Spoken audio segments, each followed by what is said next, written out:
Okay, from the start, I'm aware that nobody even has a clue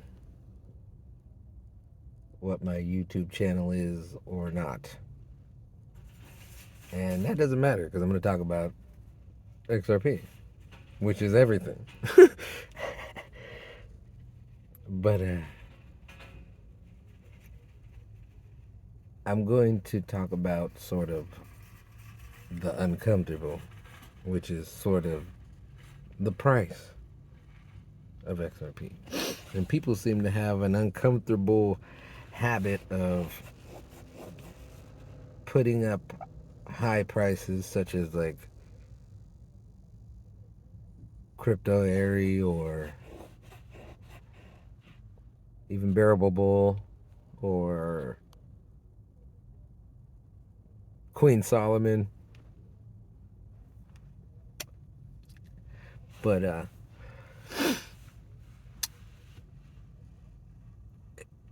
the thing is that why would that price discussion make you uncomfortable after we've already seen Bitcoin achieve those prices, which doesn't do anything? It's a dead technology. Like in 40-year-old version when they're searching for the VCR player, and he was like, it's a dead technology. Same scenario. But yet it's at 70,000. Okay, people want to say that 70,000 is possible because the circulating supply is so low. And that may be true, that the circulating supply is low, which it might not really be because if you count the Satoshi drops, it's not that much lower than XRP. Um, but see, the thing is that what I noticed is I was listening to Bear Bully again yesterday. He was talking to the Hedera guy, and I don't remember his name right now, but he kind of said something like the 3 trillion that you see in circulating supply isn't really what it is. It's kind of, in a way, he seemed like he put it like it's what's left for us, which is, you know, in a way, a lot, I guess. That's the same thing with XRP. Like, if there's 50 billion left for X, but I don't know because, yeah, once again, the we don't even know, but the escrow might be already pre-allocated to banks or to major institutions or whomever.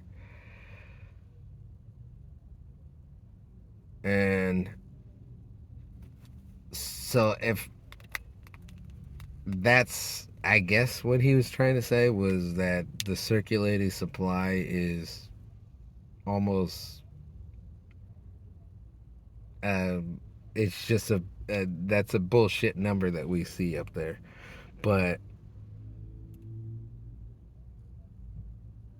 the thing is that once again, people are comfortable with not so comfortable with the high circulating supply tokens being discussed in the high prices.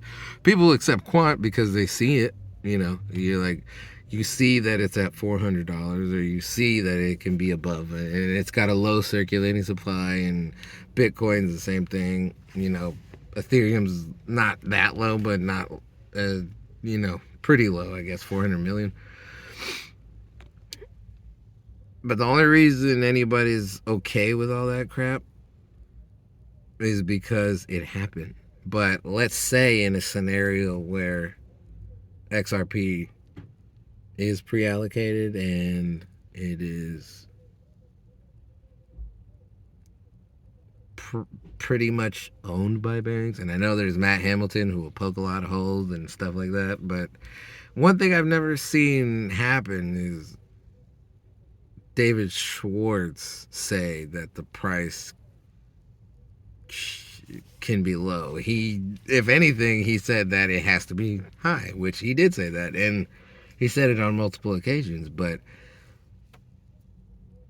it's almost like it goes one ear out the other just because the price isn't high.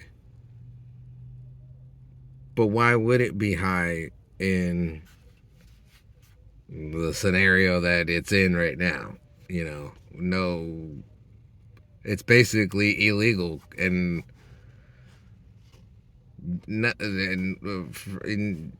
people say, well, okay, it could be cheap and be used. I don't know if it could be used to its full effect. That's you say, oh yeah, it's RippleNet is they're like, oh yeah, people are big on RippleNet. It is the technology. It is what, and Matt Hamilton, always saying RippleNet and XRP, like, oh, damn near people, but Ripple didn't even know what XRP is. RippleNet is completely different than XRP. I don't know if RippleNet is that different from XRP.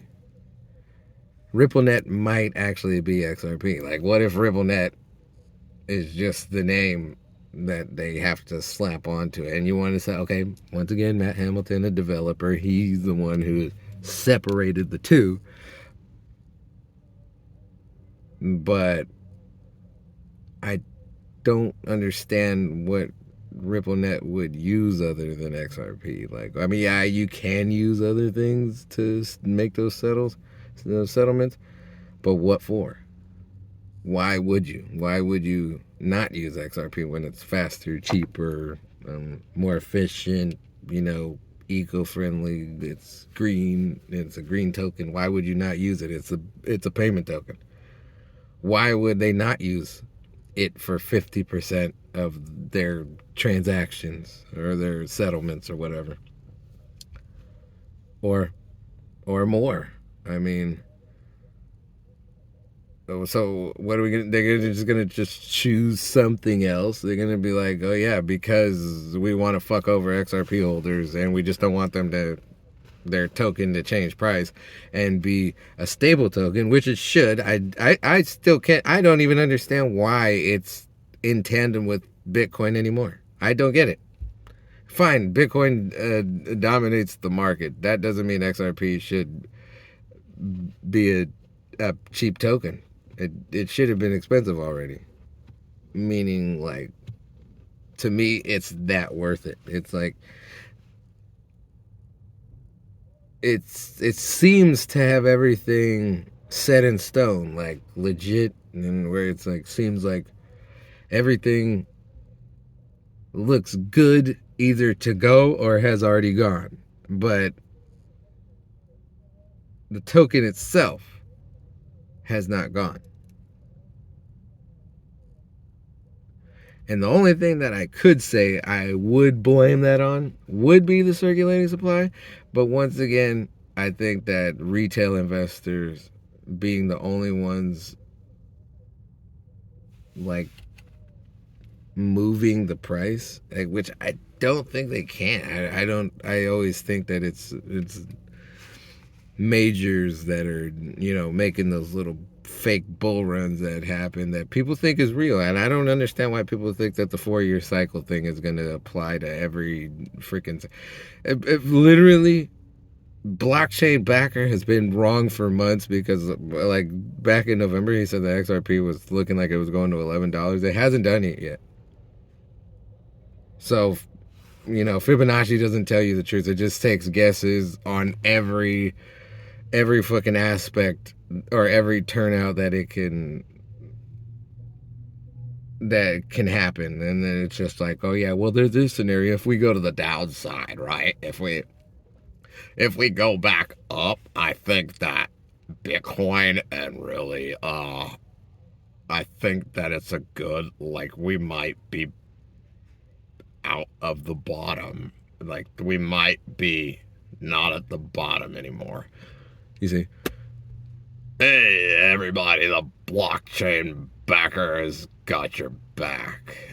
Hey everybody. Okay, if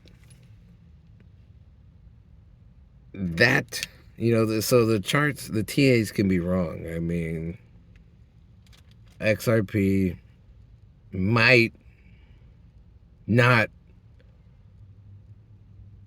listen to the charts the way a normal token would. I mean, it kind of proved it when It went from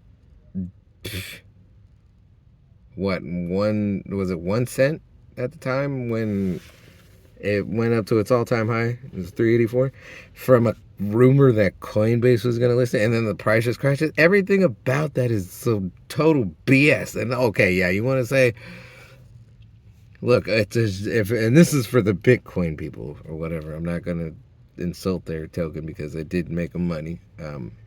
I found out about Bitcoin in 2015, and I wish to God I had bought it even today. And I missed out on Singularity Net. Fucking A.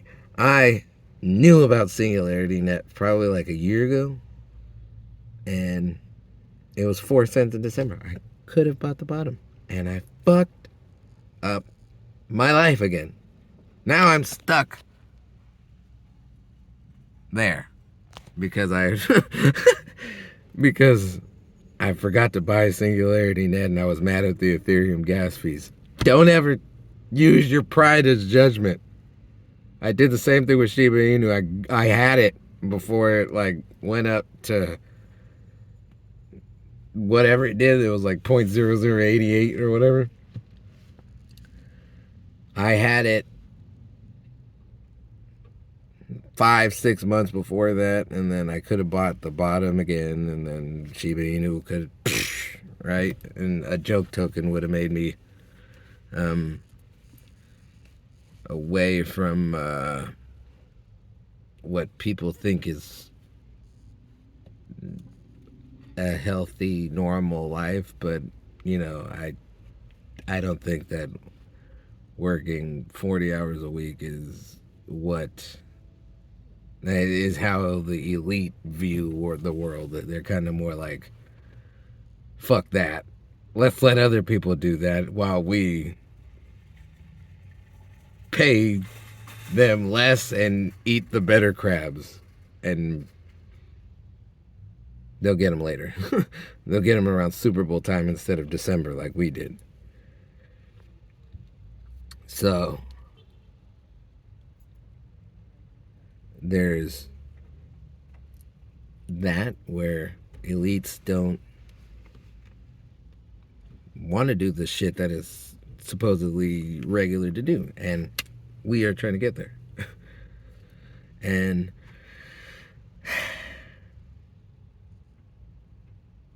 oh, fuck that. Back to what's at hand of what my topic was. If Bitcoin can change prices, Shiba Inu, yeah, that was a side note. Could have got rich off of that. But if Bitcoin could do 69,000, what makes you think XRP can't? Just because of the circulating supply? That would be your one argument. Okay, but in a scenario where finally, right, XRP does accomplish what Ripple set out to do years ago, and don't give me Matt Hamilton that whole poker. Don't give me that he thinks that he just tries to hole poke everything. He finds it's like finding a needle in a haystack. You know, where he's like, aha! Brad Garlinghouse is playing with you on that video about we're being world reserve currency. Well, what if they actually in the world accomplish that goal? Bitcoin accomplished 69,000, and I bet you in 2008 and 9 people weren't thinking 69,000 was possible. Even the people holding it, they were like, "You're crazy. Let's get to $5 first." Oh, you're crazy. Let's get to $5 first, and then let's talk. And if you say XRP is going more than $5 to $10 after it wins, like if it wins that lawsuit or just in any reason why, then you're crazy to think it gets anywhere past there during this cycle. Or if you think that XRP can get to $5 or anything harder than that during this next, you're mistakenly wrong, my friend.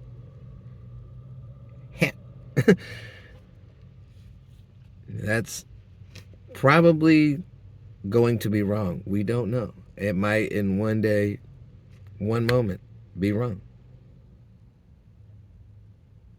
You know, where all these naysayers, hole pokers, and I'm not saying that XRP would go to freaking 50,000 overnight, which I do think is possible because I've seen it, quote unquote glitch to 21 million, If you want to say that's a glitch, fine, go ahead. You're just being like a very like, oh yeah, I'm a realistic person. That was a glitch. Why? What would surprise you in this space is to make you think that everything is just what they're okay, and things are just true, whatever it is. As long if it's bad, it's true. That's how people are. If it's good, it's not true. But you know what's true? Bitcoin went to 69,000, and that's good for the people who got in early, because it did what people thought it would never do.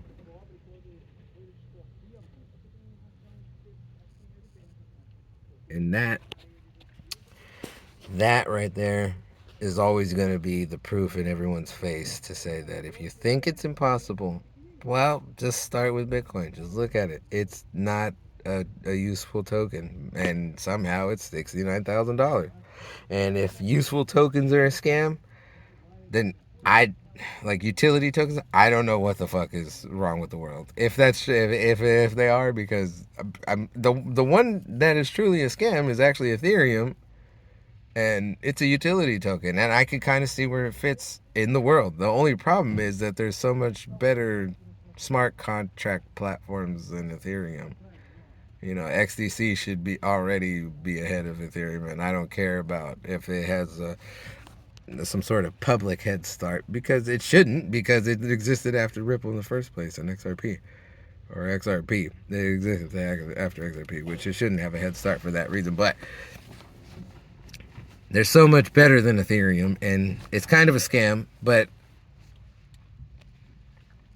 it's doing what the impossible, Quant's doing the impossible. If anybody who got in at Quant, and they're retail investors, if they weren't just major institutions who already had a heads up, like fucking what's the Terra Luna tattoo guy's name? Mike Novogratz. If he didn't have a head start on Quant or something, if there's some people who bought in at 25 cents or 50 cents to the dollar or whatever, do you think that those people would have ever thought Quant was going to be nearly $500? No. XRP, you wouldn't dream that it might be a stable token, and I do think that scenario is very possible, because like even Gary Gensler said it, Ripple believes that it found the almost like a solution to the volatility, and it would be either lower the cost or higher the speed. No, not lower the cost. It would be to either, I forgot what the first one, but he said, or to speed up the transaction. XRP and the XRP ledger, or just XRP, speed up the transaction. So would that turn it into a stable neutral bridge token? In a scenario where you can believe the impossible, it probably is very possible. I mean, what makes you think that digital assets can accomplish the impossible? They've already done it since 2009. A lot of things have. I mean, even at Bitcoin being a freaking joke, it's more expensive than gold. But gold is obviously better to me. I mean, because why would I hold Bitcoin as a store of value when there's XRP? It does everything it does. The only problem is that it's not expensive and doesn't have a regulatory framework or as much regulatory framework as Bitcoin is. Bitcoin is allowed to get talked on commercial. It's allowed to get known by people. I've spoken to so many people, and I'm the first person to bring up XRP to them. There's a couple people who just know, or just like just so happen to be holding somewhere. They're like, oh yeah, XRP, yeah, I got like $300 in it. You know, they're like, or no, they not even $300. They were like, I got like $100 in it. Like, and I bought it back and I got like 300 of them. Yeah, so blah blah blah. Right. I believe that might be enough. I believe that 300 is enough because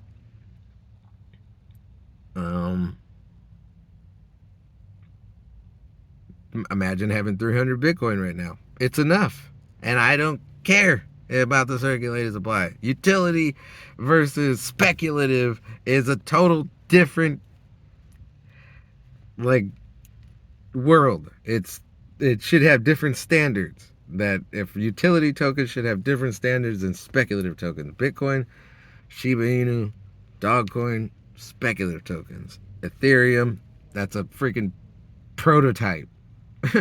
That's a prototype token, so it should get its own category. Prototype, and then there's utility. XDC, HBAR, Algorand, XRP, XLM, Singularity. That might not be a utility token necessarily, but it kind of is. Yeah, I guess. AI tokens, I guess they're utility. I mean, I didn't really think of them that way, but I always, because they're not gonna do me any good, I guess. And maybe one day if I, and I fucked up because I could have bought Singularity. Damn it! But yeah, this is probably gone on too long of a video, but I just get really frustrated at the fact that it's okay to talk about a high price for certain tokens because of their circulating supply, but when it comes to the ones that have a very high circulating supply, and I know Brad Garlinghouse said that on video, and it's kind of iffy of a line where he's like, rather than having a very low supply and a very high price, so you kind of built more of a world reserve currency, so. Or whatever. But I guess if you consider the fact that they built a world reserve currency, maybe there isn't that much in the actual supply of XRP. Maybe,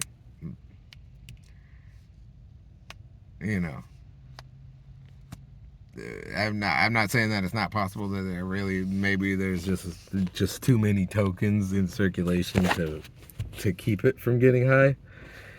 It's always been my one fear. And the reason why I fear that is because some of us do need XRP or our investments to get us out of this hole. I can't afford my own house. So, living, I guess, comfortably isn't necessarily an option for a person in especially the Bay Area.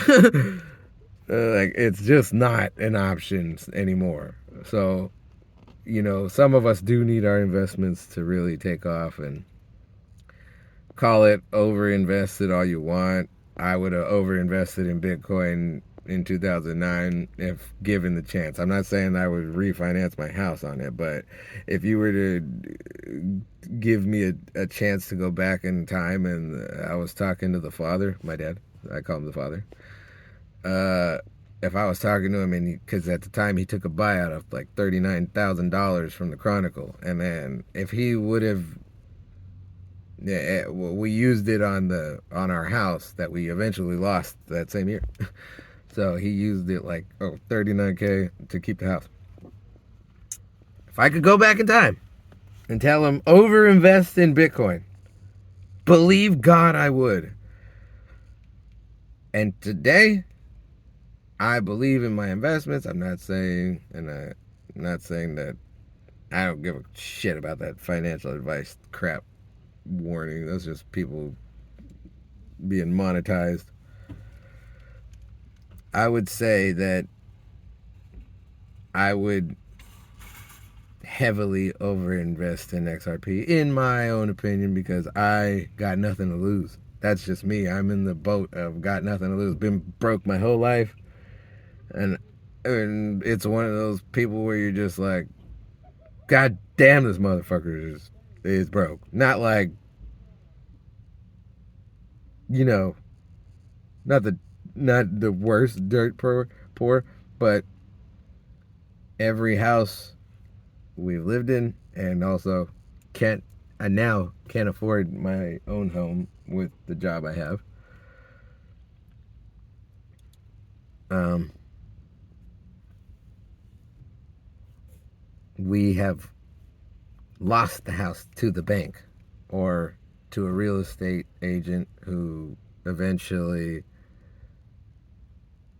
claimed all the money, but somehow IRS came after my mom and dad for it.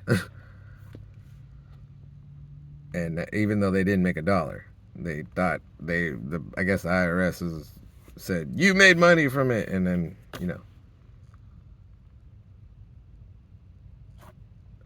life like that.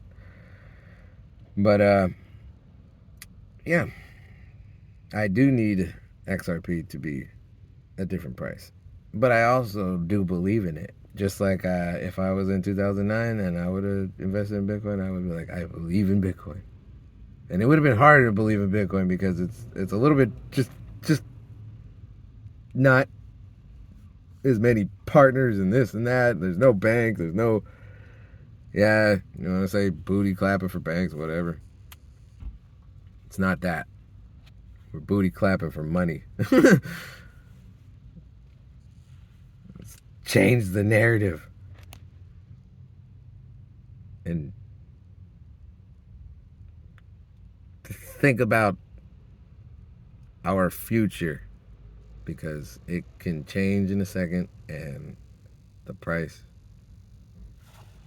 can change just like Bitcoin did. And it doesn't have to go to $2,000, $3,000. It only has to go to 50. It only has to go to $100, and we're happy. And oh no, we're not. We're happily coasting to the top from there. Bye.